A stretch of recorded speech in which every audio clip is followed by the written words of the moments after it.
My name's Paul Burgess. I'm a reader at Cranfield University, a university in the UK, and I'm also coordinator of AGFORWARD, which is a 4-year European project looking at promoting agroforestry in Europe. I think there's increasing interest in alternative land use systems.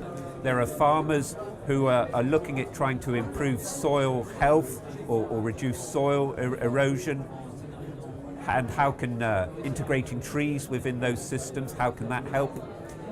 There are public bodies who have grassland areas close to towns. How can introducing trees into a parkland environment, how can that help with sort of conservation? And then there are sort of intensive producers, for instance, of eggs.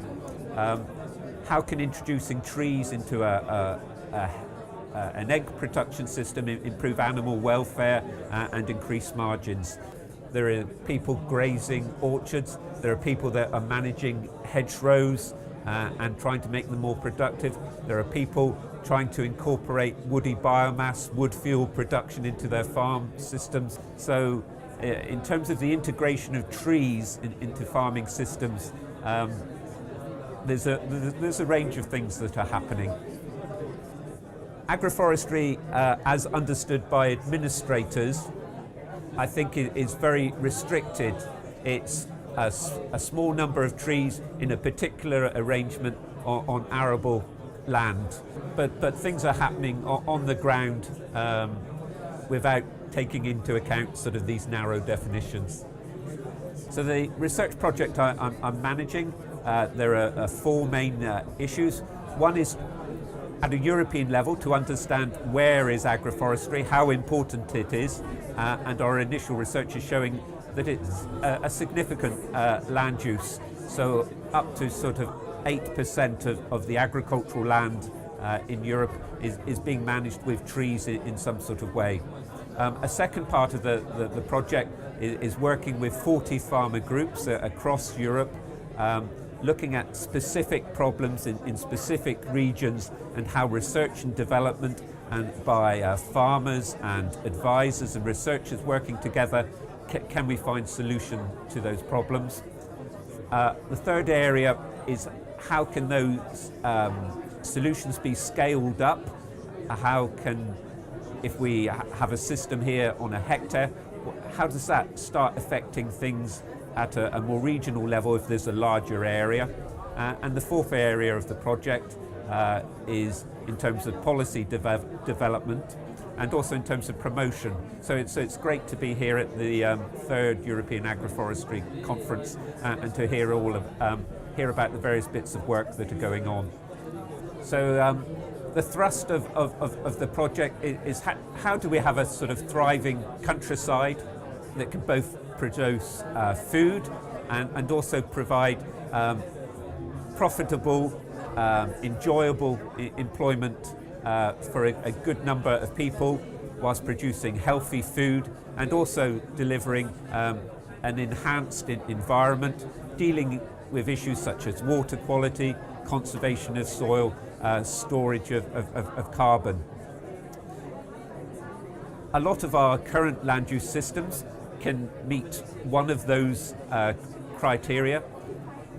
The key part of the project is to look at how the integration of trees with farming in appropriate situations can meet a lot of those objectives.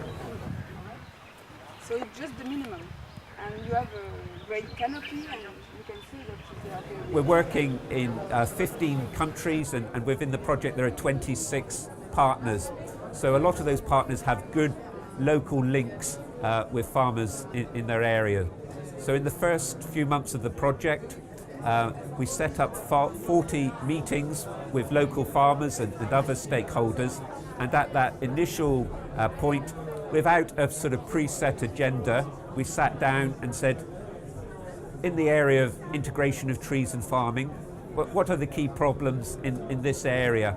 So the project didn't have an agenda. This is the solution. It started by sitting down with local people in a specific situation, saying, for us on the ground, what are the issues and what can we do within the 4 years of this project to help each other. So an awful lot progresses through personal relations, and it's great that there are so many farmers here at this conference. I think things like is there an innovation partnership now within the Rural Development Programme where groups of farmers can come together with an advisor, with someone from research, and can seek to apply for funds to identify and to address a specific problem. I think that's an exciting development, and I think if you can just get individuals together, talking together and sharing, then solutions and ways of working forward together can be generated.